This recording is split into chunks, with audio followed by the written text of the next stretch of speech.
वाह भारतीय जनता पार्टी, वाह 36 तोपों की सलामी। बीजेपी सरकार पेपर करवाना भूल गई है। कोई ऐसा पेपर नहीं जो या तो लीक हो या जिसमें गलतियां ना हो। क्या आप जानते हैं दोस्तों, एनटीए, जी हां, एनटीए एनएटी 2026 के 3 पेपर दोबारा करवा रही है। क्यों?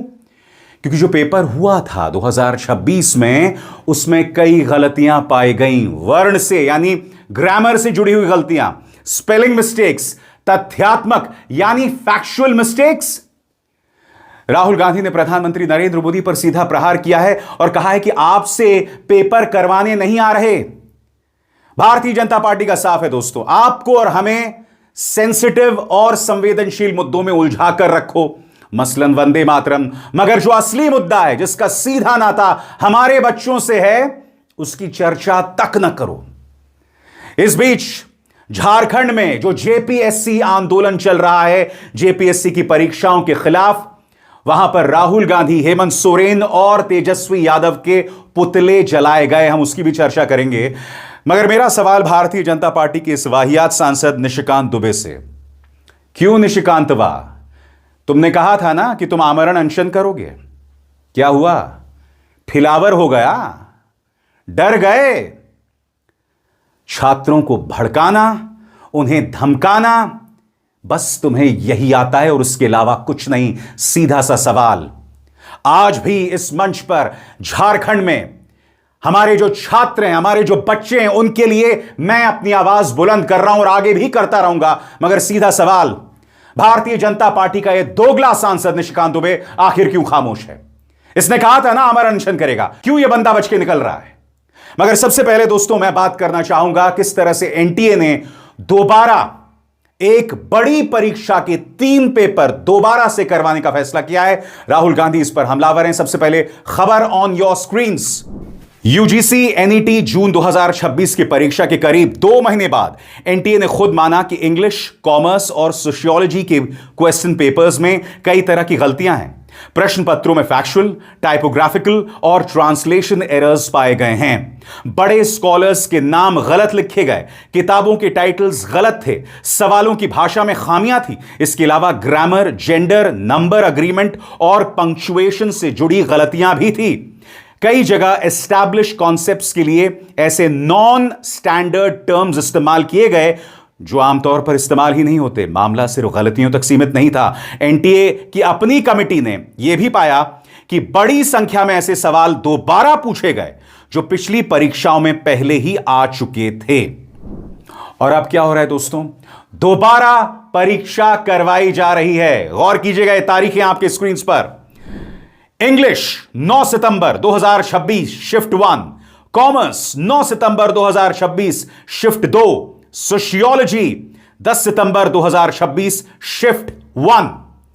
एनटीए ने इस बात का ऐलान करते हुए क्या कहा, मैं आपको बताता हूं। वो कहते हैं इन कैंडिडेट्स को कोई एक्स्ट्रा फीस नहीं देनी पड़ेगी। बाकी 84 सब्जेक्ट्स के रिजल्ट्स तय स्केड्यूल के मुताबिक आएंगे। सीट्स की संख्या कम नहीं की जाएगी। पूरी जानकारी एनटीए की ऑफिशियल यूजीसी नेट वेबसाइट पर उपलब्ध है।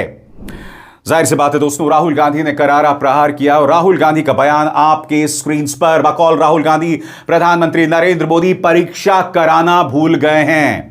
On your screens, Modi ji देखिए आपकी एनटीए ने अब क्या कर दिया।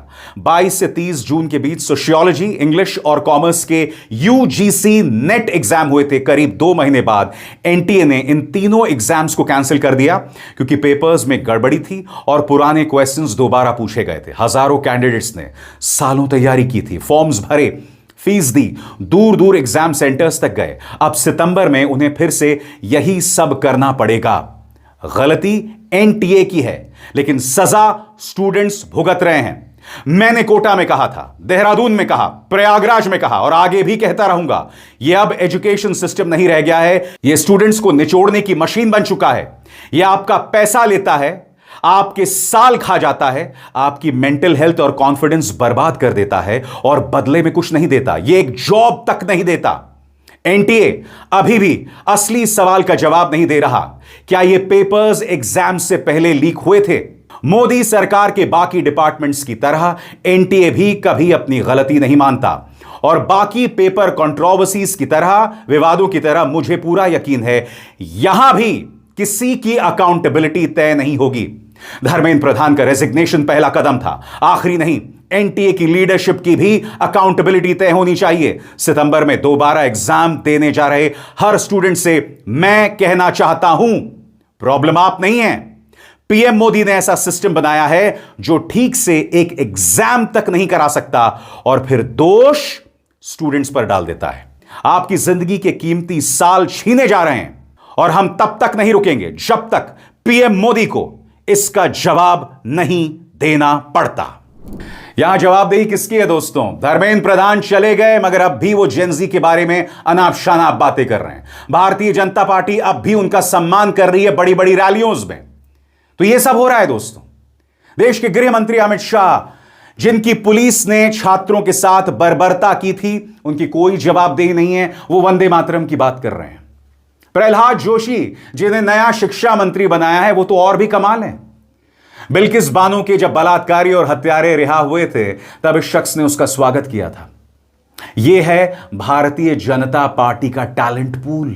याद कीजिएगा दोस्तों, क्या कहा था राहुल गांधी ने अपने छात्रों की गूंज में? उनका एक एक शब्द आज मायने रखता है, सुना जाए।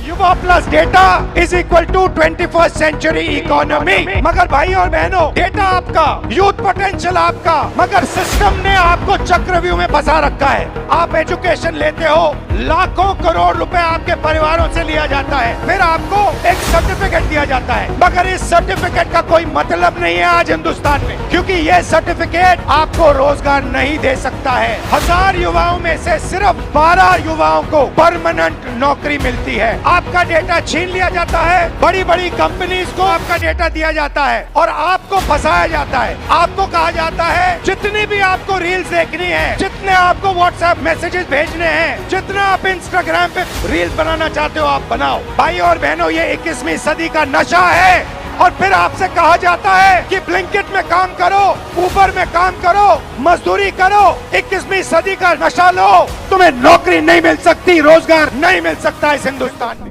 और अब एक जरूरी संदेश, सच के इस सफर में मेरा साथी बनिए, मेरा चैनल ज्वाइन कीजिए और इनमें से एक विकल्प, एक ऑप्शन चुनिए। शुक्रिया। मैं फिर कह रहा हूं दोस्तों, यह मामला हमारे बच्चों के भविष्य को लेकर है। आप शिक्षा के साथ खिलवाड़ नहीं कर सकते। और यह खिलवाड़ क्यों हो रहा है? क्योंकि लैटरल एंट्री से, यानी पिछले दरवाजे से, भारतीय जनता पार्टी, आरएसएस और अपने पालतुओं को बिठा रहा है। और ये पालतू क्या कर रहे हैं? इन पालतुओं में कोई टैलेंट नहीं है, कोई सोच नहीं, कोई दूरदर्शिता नहीं। नतीजा पेपर लीक हो रहे हैं, नतीजा पेपर्स में ग्रामेटिकल एरर्स हो रहे हैं। सोच की भी सिहरन पैदा होती है दोस्तों कि किस तरह के लोग ये पेपर्स सेट कर रहे हैं। मैं जो मुद्दे उठा रहा हूं दोस्तों, इसका सीधा नाता हमारे बच्चों से है। हमारे बच्चे जो इस वक्त स्कूल में पढ़ रहे हैं, जब आपने शिक्षा की ऐसी तैसी कर दी तो आप क्या उम्मीद कर रहे हैं? पेपर्स लीक नहीं होंगे, पेपर्स में ग्रामेटिकल एरर्स नहीं होंगे। यही वजह है कि कॉकरोच जनता पार्टी अब एक नया आंदोलन शुरू कर रही है, स्कूल ठीक करो। और यह जंतर मंतर प्रोटेस्ट का ही परिणाम है कि आज जेन अल्फा मैदान में उतर रहा है।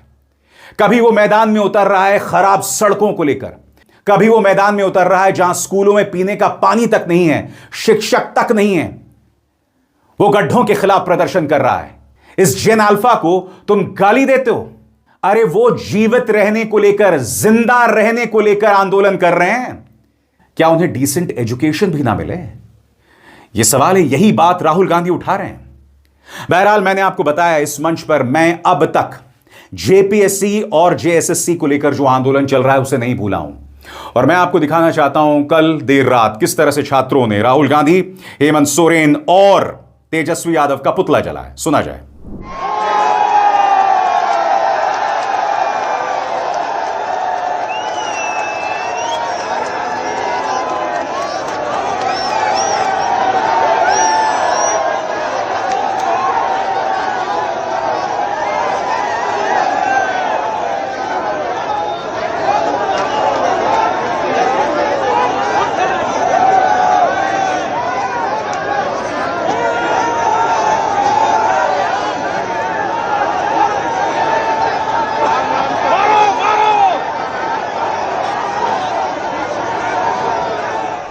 इस बीच नेता विपक्ष राहुल गांधी ने मुख्यमंत्री हेमंत सोरेन से सीधी अपील की है कि आप छात्रों से सीधी बातचीत करें, मगर उन्होंने भाजपा और आरएसएस पर प्रहार भी किया है। राहुल गांधी का लेटर आपके स्क्रीन पर, वो कहते हैं, हमारा यह भी मानना है कि भारत के एजुकेशन सिस्टम पर आरएसएस और बीजेपी ने कब्जा कर लिया है और इसे छात्रों के शोषण और उन्हें दबाने का जरिया बना दिया गया है। आज हमारा एजुकेशन सिस्टम वैसा मजबूत नॉलेज सिस्टम नहीं रहा जैसा करीब एक दशक पहले हुआ करता था। जैसा कि आप जानते हैं, झारखंड में भी छात्र सरकारी भर्तियों की परीक्षाओं में गड़बड़ियों के खिलाफ प्रदर्शन कर रहे हैं। उनका प्रदर्शन शांतिपूर्ण रहा है और उनकी मांगे जायज हैं। मैं इस बात की सराहना करता हूं कि आपकी सरकार ने आपकी बनाई समिति के जरिए छात्रों से बातचीत शुरू कर दी है। मेरी जानकारी में छात्रों की कई मांगों पर सहमति भी बन गई है। इसके बावजूद प्रदर्शन जारी है और कुछ छात्र अभी भी अनिश्चितकालीन भूख हड़ताल पर हैं। मैं आपसे कहना चाहता हूं कि आप खुद प्रदर्शन कर रहे छात्रों के रिप्रेजेंटेटिव से मिलें। इससे यह भरोसा और मजबूत हो जाएगा कि सरकार उनकी बाकी समस्याओं को भी हल करने के लिए सीरियस है। हेमंत सोरेन सरकार लगातार कह रही है कि आंदोलन में भाजपा का प्रवेश हो गया है। अगर हो गया है तो कोई बात नहीं, हो गया है तो कोई बात नहीं। मेरा यह मानना है कि पुतले जलाना लोकतंत्र में जब आप प्रदर्शन करते हैं उसी का हिस्सा है। हां, यह बात अलग है कि अगर यही पुतले